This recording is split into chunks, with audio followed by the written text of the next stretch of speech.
The broadcast is now starting. All attendees are in listen-only mode. Hello, everyone. Thank you for joining this Elemental Insights webinar. My name is Jeremy Norden, and I'll be the moderator for today's presentation, HEVC H.265, the recipe for multi-screen video. First, a few housekeeping items. Mike will answer questions at the end of the presentation. Throughout the presentation, chat questions through the GoToWebinar toolbar on the right-hand side of your screen. We are recording this webinar, and you will receive an email with a link to the archived webinar recording. Today, our speaker is Mike Callahan, Senior Director of Product Management at Elemental. He has been pivotal in the development of Elemental's video processing solutions for live and on-demand video streaming. Our team at Elemental considers Mike a deep well of knowledge on all things video. We hope you will too. Without further ado, here is Mike Callahan. All right, thanks, Jeremy. Hopefully nobody gets lost in the well today. We'll start going through a quick agenda here to cover a little bit about what we're going to talk about. So we'll start with an introduction around Elemental, who we are, and what we do. We'll go through a brief compression primer, which kind of covers technology around H.264, around MPEG-2, as well as H.265, and then we'll go into a little bit more depth into H.265 in general as a compression standard, and then on to some industry drivers with different market segments for HEVC, different customers and industry types, and then on to kind of some of the benefits of the standard in general. So first, a brief background on Elemental. Elemental was founded around 7 years ago, and most recently, we've raised around $30 million over 3 rounds of funding, with the most recent round being in the spring of 2012. The key markets for Elemental in general are live and on-demand video distribution and content preparation markets. So this covers encoding, transcoding, and delivery of video content, both traditional delivery methods as well as internet and newer delivery methods as well. And then, you can see below, we've built a lot of the technology that we use around massively parallel processors, and we'll cover this in a little bit more detail. And then maybe the final thing for the first slide here is that yesterday Forbes announced Elemental was in their top 25 for the most promising privately held companies in America.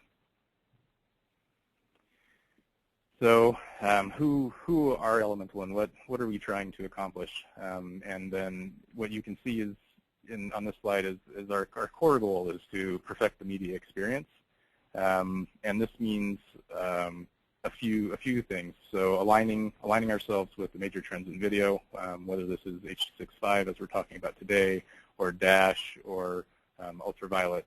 We're definitely tracking, following, and implementing the key changes that are happening in the video space.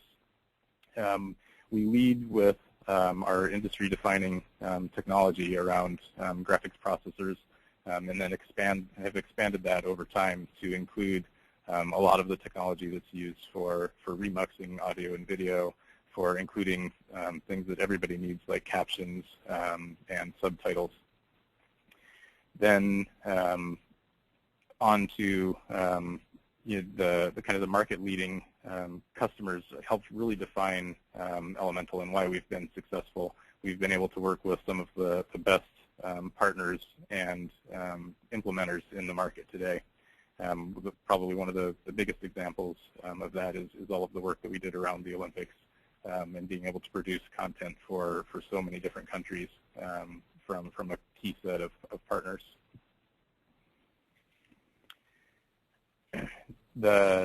We have a pretty broad section of customers that we support, from pay TV operators to sports,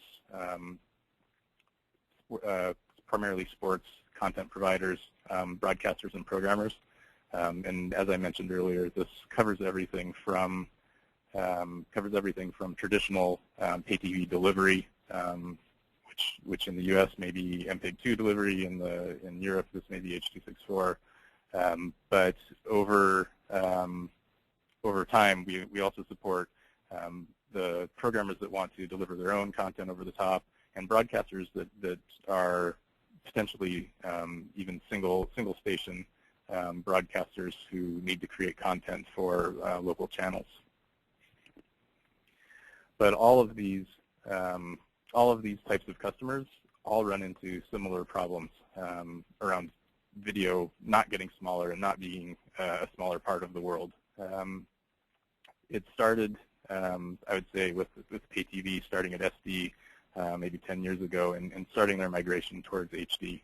And that's happened over time for the pay TV space. But during that time, the internet video and over-the-top, as much as there was at that time, was really something that would look like a thumbnail on our screens today.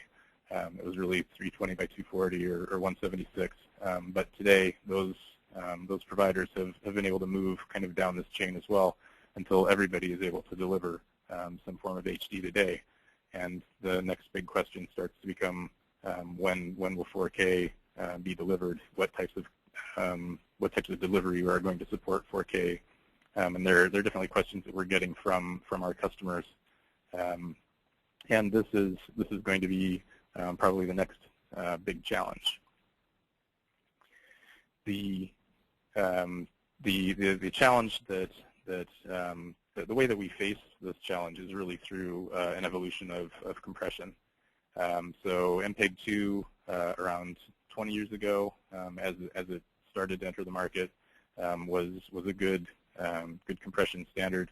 H.264 took the basis of MPEG-2 and allowed around a 50% bitrate reduction to reduce delivery costs and file sizes, et cetera.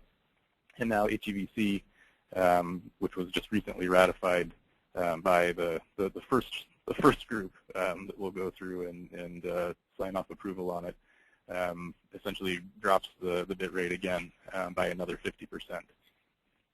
And what we see when we talk about these standards and as they evolve is that the standards really define the decoding and how the decode works for a particular standard. The rest of the pipeline, the pre-processing, the delivery, are not usually defined within the scope of the compression standard.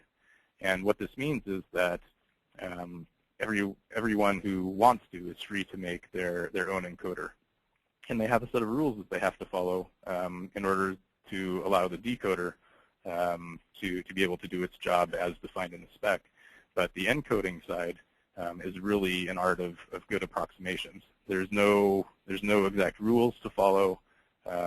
You can figure out the best ways to encode based off of the types of software that you have, the types of hardware that you have, and really there's a lot of flexibility and a lot of creativity that can go into the encoding side of the work.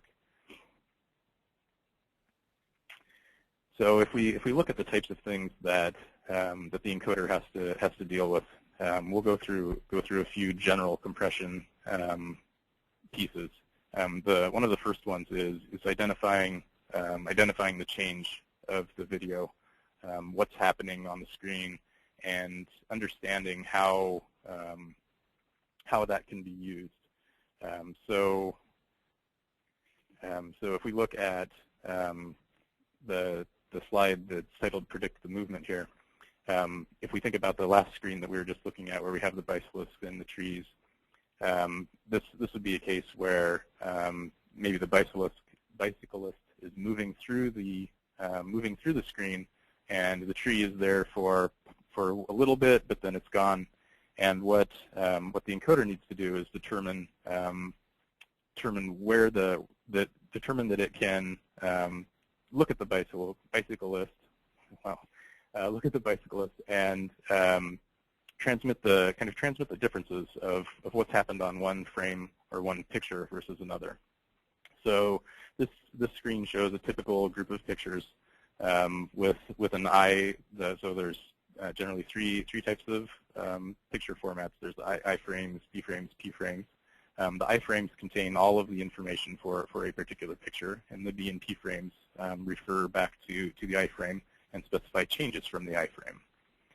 So maybe all of these pictures would include the bicyclist, although he may show up in a different location in each picture, but they would be able to reuse that same data. Whereas the tree may be replaced by a crowd, or maybe be replaced by a different tree throughout these pictures. So to head towards the H.265 piece, we'll stop a little bit on the H.264 and mention that right now H.264 is really the dominant distribution codec that's used in the world especially for over-the-top, but also depending on which region in the world you are, it's used for what would be considered more traditional pay TV delivery as well. In the U.S., that may be more MPEG-2, but in Europe, for example, the focus is really H.264. And one of the key things to consider is why H.264 works so well. And one of the things that we'll see is that it's not really because it uses new techniques or new ideas. It's really that a pretty good algorithm that was used for MPEG-2 has been tweaked and improved with adding a few new pieces like the HEVC encoding and some spatial interprediction changes and reference picture lists to improve from the MPEG-2. But the key part of all of this ends up being that the performance comes at a cost.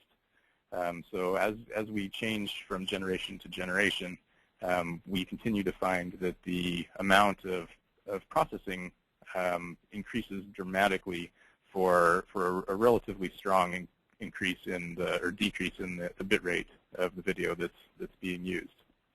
Good encoding gets harder, it gets more complicated, more complex with each generation of the compression standard.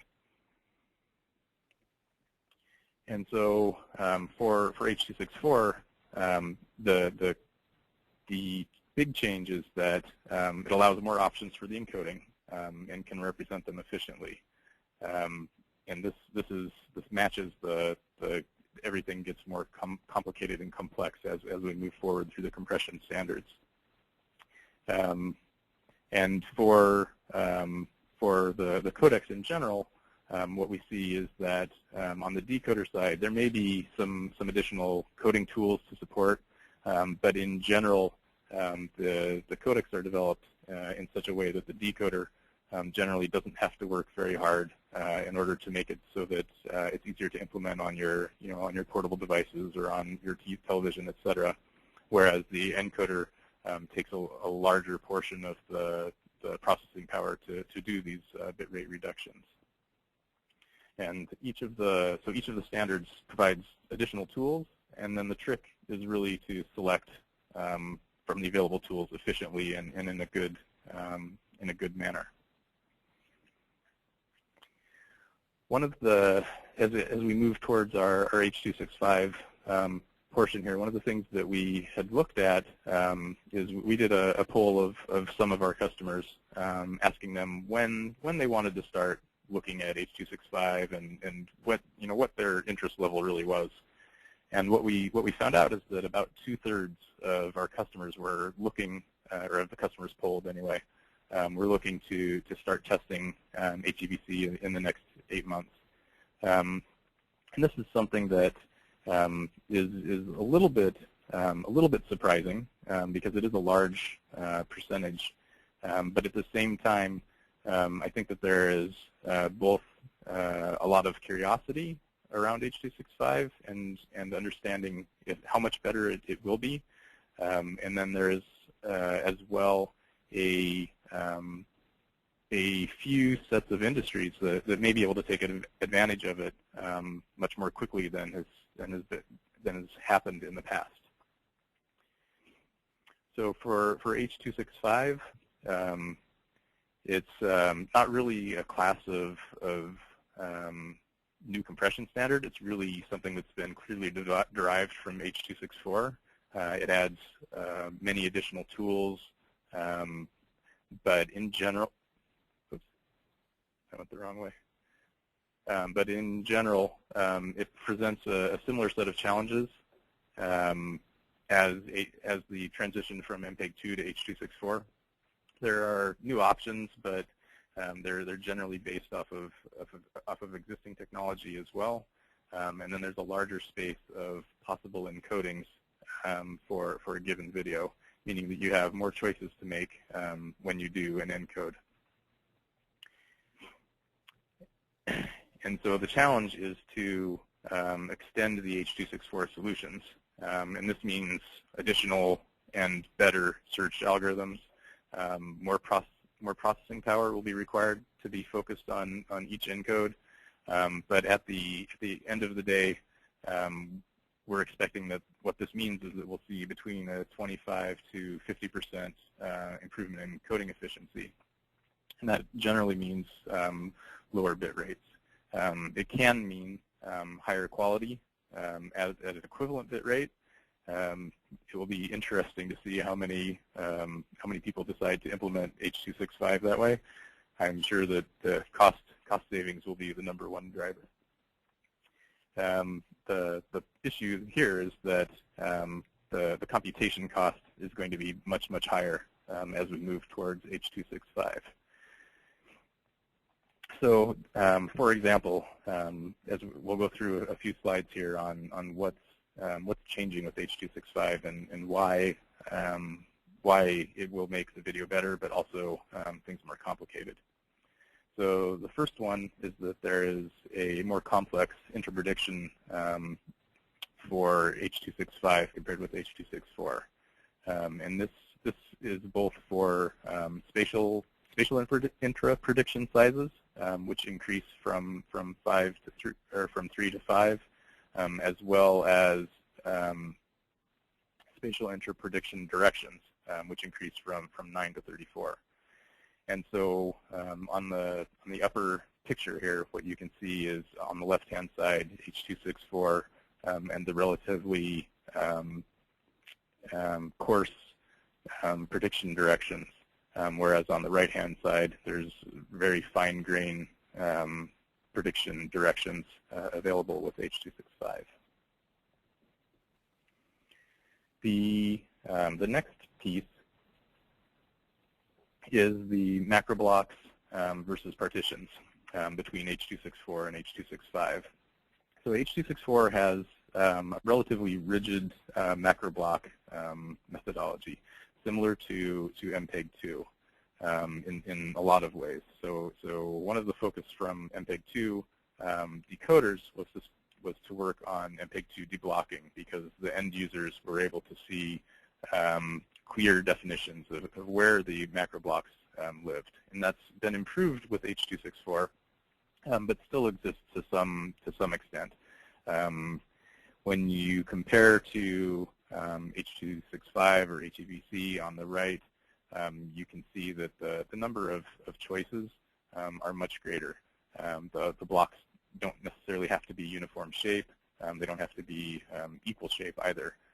So on the bottom row, you can see that there are smaller partitions which cover just a portion of a group, or a group of pixels. And then there's the extension of slices to extend to other frame structures, which allow subdividing of frames as well for increased parallelism and error resistance. An example screen is the snapshot here of the foreman.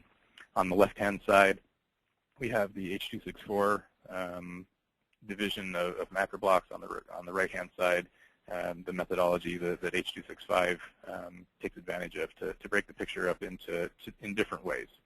The biggest changes are to the right of the foreman's nose, for example. There are much bigger blocks, or much bigger blocks of pixels, so 64 by 64, versus on the left-hand side for H.264, the limit of 16 by 16. And this is part of where we're going to see a lot of the compression gains as we start to be able to take these bigger groups of pixels and compress them more efficiently.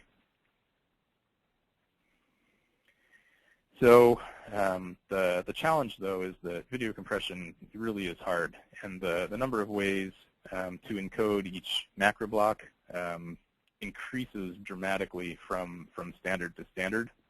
And with H.265, if you were to explore every possible combination, you would end up with about 500 different ways to look at each macro block. And as I mentioned, it's something that could be done, but really it goes back to the art of the best approximation is where encoding really lives. The key being to match your requirement for your encoder, meaning whether it needs to be the fastest encoder, the highest quality, a balance of the two. To give an example, the reference encoder for HEVC is not necessarily the fastest encoder. It may take a day or 2 days to encode a single 2-hour movie, for example. Whereas most customers would love the quality and the performance or love the quality that resulted from that encode, but they wouldn't be able to accept the performance of that encode. So to do the proper encoder balance, you really have to take into account the hardware that you have, whether it's a CPU, a GPU like Elemental uses, or other, and balance that against the customer requirements and the business requirements of the use case. So we'll go through a couple sections here around about different industry segments and how they will most likely end up using H.265 and where it fits. So the first one here is the satellite industry, and we've broken this into 2 pieces currently. So the first one are contribution systems, and that means essentially somebody who's using the satellite to move maybe a single video from one location back to their head end, where they'll provide additional processing. And in that case, it's one of the workflows where the industry actually controls both ends of the pipe. They control the encode, and they also control the decode. So this is the place where we could actually see very quick uptake on HEVC usage. And the challenge will be, or the decision will be, how much money and how much bandwidth can they save by switching to using HEVC instead of H.264 for this contribution. And then the second one, the second section here, is really distribution services. So these are traditional satellite pay TV operators in the U.S. This means companies like DirecTV or Dish. And they have some control over both sides of their pipeline, in that they can control the encode side before something gets sent to the satellite. They have relatively updated sets of set-top boxes and smart TVs that they interact with. So they have a lot more. They have a lot of control, but not full control over the decoding side. But for them, they do definitely have an opportunity here to, for example, reduce the bit rate of their HD channels and provide more HD channels over the same pipe. Their constraint is usually the size and the amount of data that they can push up to the satellite and to get back.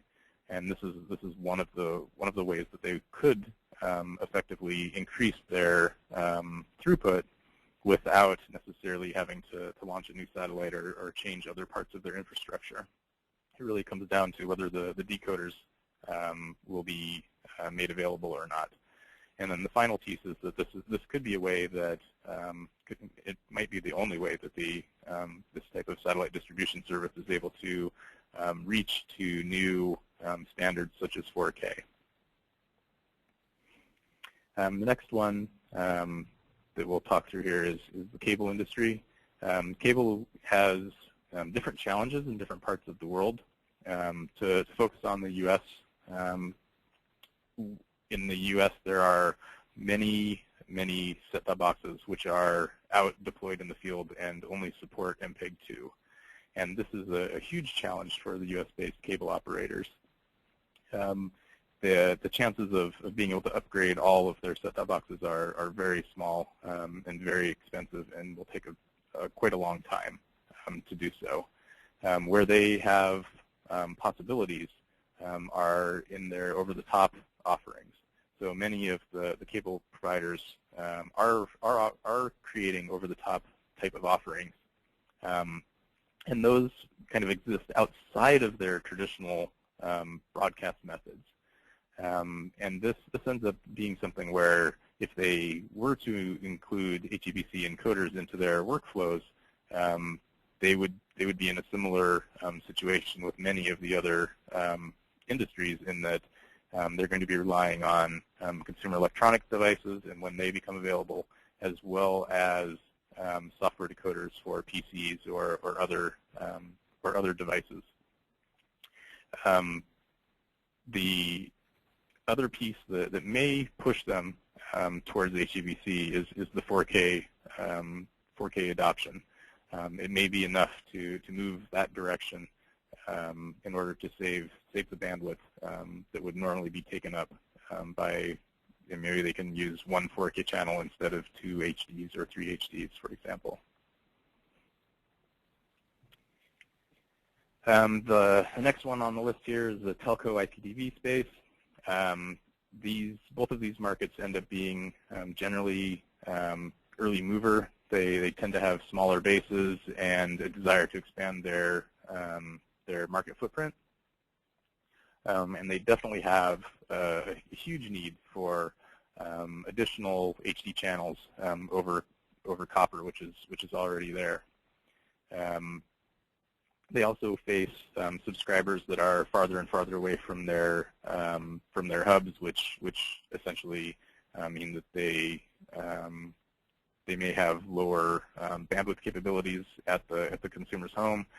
They may also be pushing data over a pipe that they don't own and that they rent or that they pay for.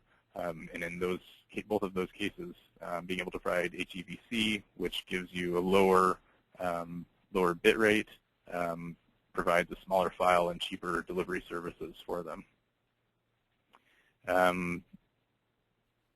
Yeah, and so essentially they have a lot of the same and similar types of delivery issues as satellite, where they have some control on the head end, and they have a set of customers which are maybe more likely to have more updated hardware, which could potentially be capable of being upgraded for HEVC support. And the next industry is the wireless industry, and I think this is the place, one of the places where we expect to see HEVC really get a strong foothold. The wireless infrastructure is generally continues to have issues with the weight of video delivery. We see more and more data caps coming from different providers all the time, and part of that is simply due to the video delivery. That the capability to provide HEVC content is going to definitely help them be able to support a larger number of consumers from the same and existing infrastructure that they already have. And this could be a really key thing for them. The other advantage that the wireless industry generally has is that items like mobile devices tend to update and be upgraded much more faster and much more frequently than traditional set-top boxes. A set-top box may be in a home for 10 years, whereas it's much more likely that you're going to see a wireless, a mobile phone customer upgrade their mobile phone every 2 years or something in kind of that range. In fact, the market is generally built up around service contracts that have those types of expirations tied to them, which force customers to, or almost force customers to upgrade, and will make it so that the number of HEVC compatible devices, which are available for the wireless providers, is much higher than in any of the other markets that we'll look at. And then the last one we'll talk about here is the over-the-top industry. So these would be companies like Hulu and Netflix, for example. They have a similar type of consumer electronics delivery that as the wireless, in that there are customers that are constantly churning their devices. They're always working on upgrading their products and their computers to newer versions. The side effect of companies like the pay TV providers or those who own the data pipes that the over-the-top industry uses. The pipes that the over-the-top industry uses are often controlled by the cable or telcos, and those cable and telcos are starting to implement capped data plans in order to somewhat combat this over-the-top industry.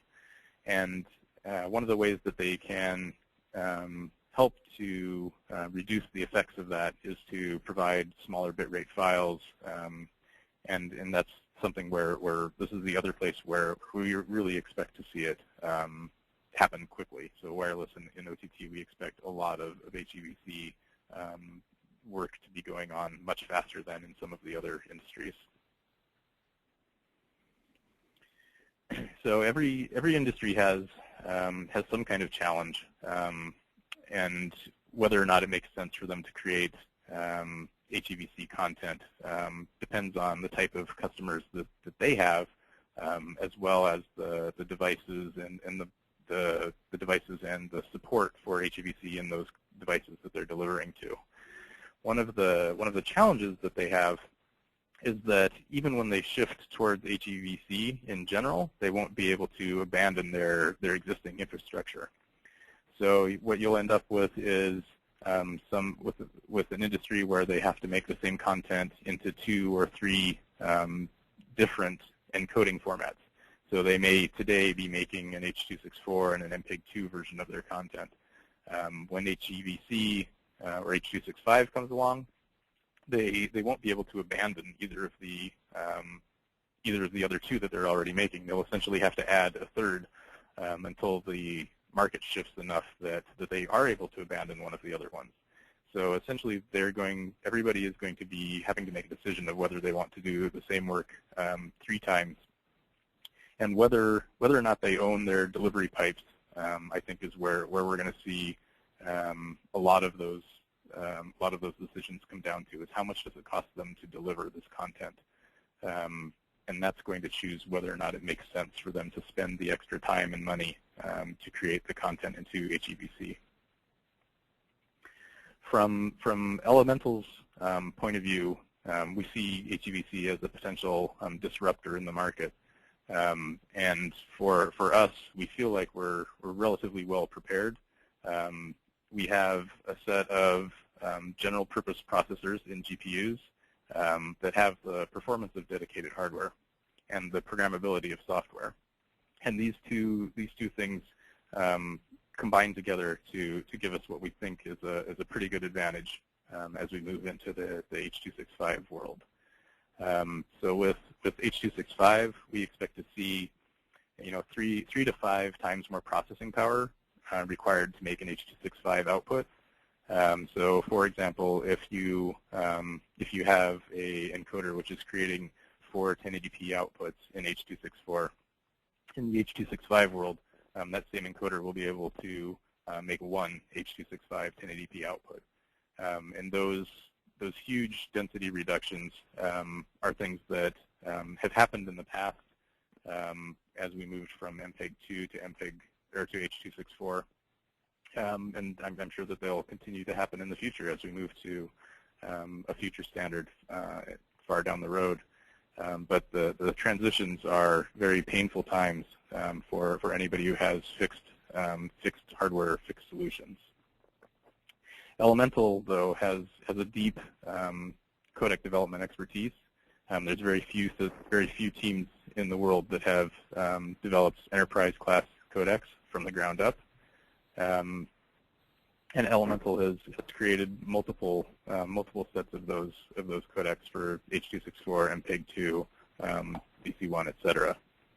So the team has solved the encoding challenges for multiple generations of encoding standards already, and we have some patent protections around the ways that we do this.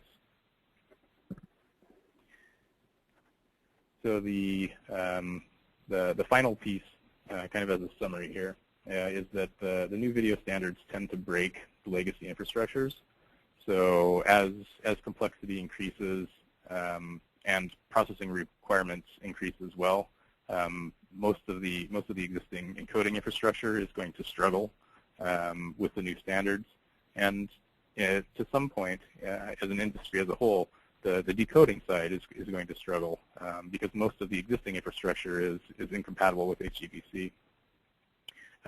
What we're expecting is that we're going to see a lot of early HEVC solutions, and they may or may not be completely optimized. And the challenge here is that the HEVC group is not done. So even though there is a standard ratified, there are still many, many work groups which are taking place and creating additional arms of the spec, which will need to be required for certain industries and for certain customer types. And so that is going to be a huge challenge for anybody who doesn't have a flexible system. And then overall, we think the industry adoption is going to be much faster for HEVC compared with H.264. There are industries like wireless which have an absolute need for increased bandwidth compared to and as well as over the top compared to where things were when the MPEG-2 to MPEG-4 transition took place. The world is quite a bit different between then and now, and the needs of the industries are much greater for reducing bandwidth for delivery mechanisms. So I think that's my last slide. I'll hand it back over to Jeremy and let him do a little wrap up here, and then we'll come back for questions in a minute. Great, thank you, Mike. Before we jump into Q&A, I want to remind everyone that we'll send an email with a link to the archived recording of the webinar next week. Also, that to learn more about HEVC, Elemental has produced a white paper, HEVC Demystified, a premiere on the H.265 video codec, available for download on the Elemental Technologies website. Now let's review some of the questions from the audience today. We have about 20 minutes for questions.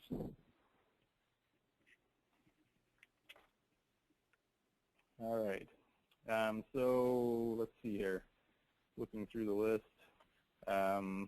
The first one, how well will software-based decoders for HEVC perform in consumer electronics gear? It's an interesting question.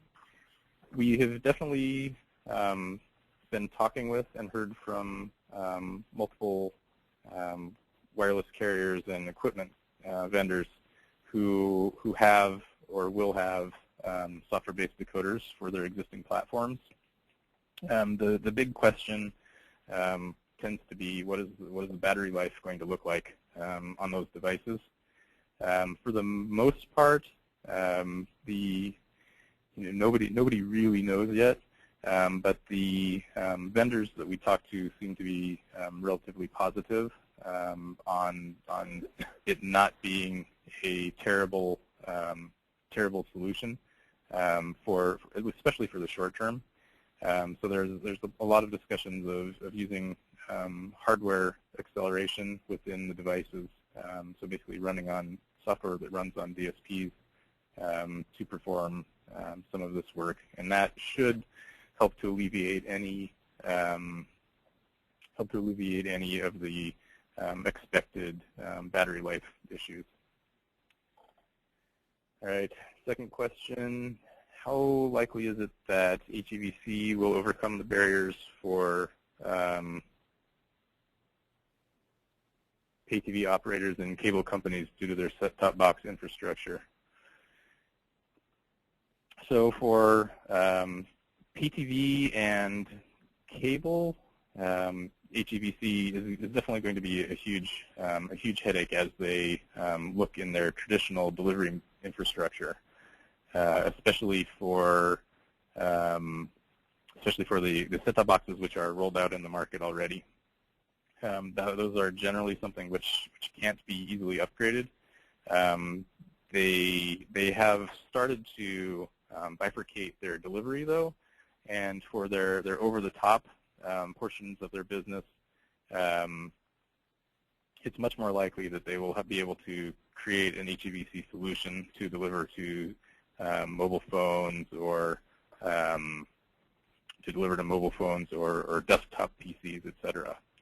So I would expect, I guess as a summary, that the traditional infrastructure is probably not going to be very flexible and able to work with HEVC, but their kind of newer delivery models probably will be. It'll take time, just like all of the other consumer devices, but it should be able to get there. The next question, have any devices outside of Samsung TV announced planned support for HEVC H.265? I think Samsung TV and then Broadcom, I believe it was, also announced at CES that they were putting out HEVC compliant systems. For both of them, they came out and had disclaimers around the time frames, meaning that they weren't available immediately and that the devices would be available over time. I believe Samsung announced a spring launch for their HEVC, but outside of those, I'm not aware of very many announcements for additional devices. My personal belief is that towards the end of the year, we'll start seeing additional devices, and then in 2014 we will see a flood of devices around the CES timeframe that support H.265.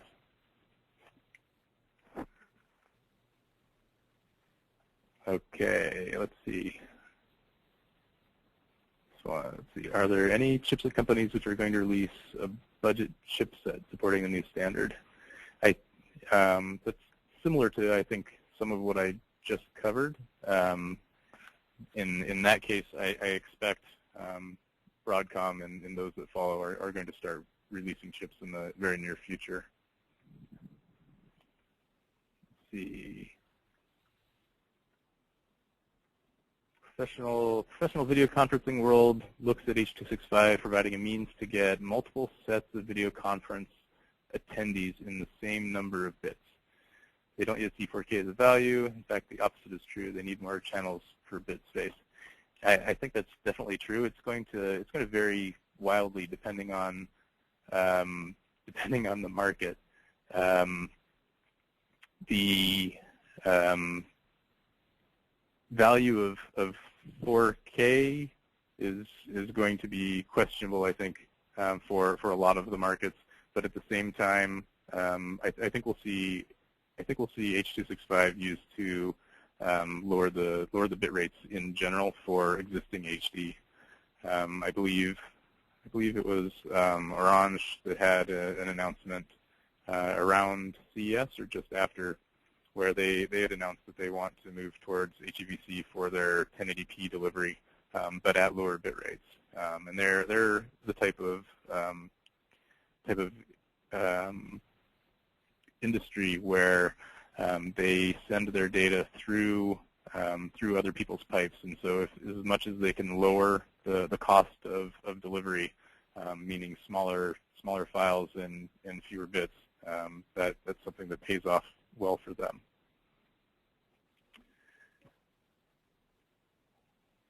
when do you, sorry, the questions are moving around on me here. When do you expect to have the first live HEVC encoding solutions? Will Elemental's live encoders also support HEVC with the planned software upgrade? So we had an announcement, yes, how long was our announcement ago? Like maybe a week and a half ago, where we announced HEVC was coming. I'm sure that I want to say you're going to see a lot of HEVC at NAB, and that'll be the first time that I think we show ours off in a big way as well. It's definitely something that we'll include for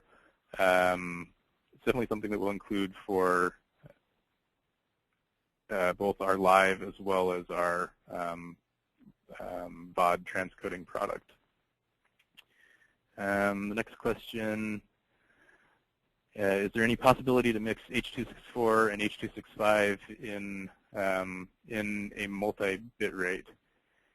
I think that the answer to that is still a little bit out yet. I don't think we exactly know for sure how the devices are going to handle having an H.264 stream and then having it switch to H.265 in mid-flow. My guess is that most devices won't like that very much. It may be something that becomes a kind of a unique proposition for some particular markets. Both H.264 and H.265 should fit in the same transport mechanisms. So I think that these will be able to go together. But whether or not the devices will be able to handle them is probably going to be a case by case. My initial guess is that it's probably going to be no. We probably won't see a lot of mixing of H.264 and H.265 in the same multi-bit rate streams. I don't think the decoders will really be able to handle them.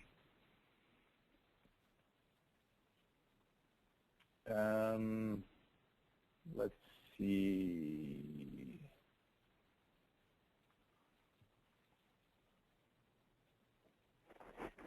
So how important is 4K for H.265? It might be the other direction, actually, for that question. It might be that H.265 is extremely important for 4K to get a foothold. Today, if you're a traditional pay TV operator and you wanted to transmit 4K, you'd basically have to replace four or so of your existing channels with a single channel of 4K. That's a very cost prohibitive thing to have to do. HEVC allows this to almost be a one-to-one compared to traditional MPEG-2 broadcasting. So 4K essentially is the equivalent of 4 1080p outputs put together. And if we look at H.265, I think it's expected that we start talking about 12 or 15 type of megabit range for H.265 for 4K, and that starts to become something reasonable and something that a lot of the pay TV providers have had to deal with in the past.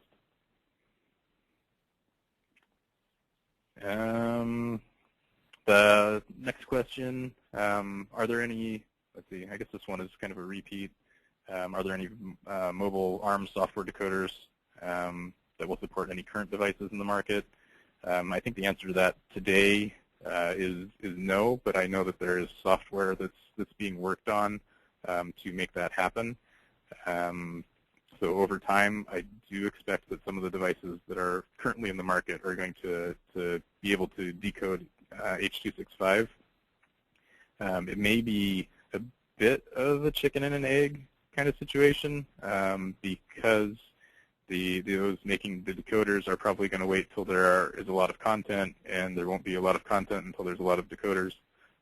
So I think that we may get stuck in a bit of a holding pattern on that particular one. It looks like the last question is how realistic is 4K adoption in the mainstream based on the cost of the display devices and the heavy infrastructure cost. It's a really tough question. You put on your Swami hat. It's the 4K is not necessarily the 3D of yesterday, but there are definitely a lot of similar types of blockers for 4K as there were for 3D. I don't think that there are as many, but 4K is definitely something that I'm going to say is starting at the display maker and being pushed upstream from there. And so that means that it really has to be worth the dollars and worth the excitement for anybody to really implement 4K. The reality of 4K in general is in television screens and screens in general getting denser and denser pixels, is that as the pixel density goes up, it means that you can move closer and closer to the TV.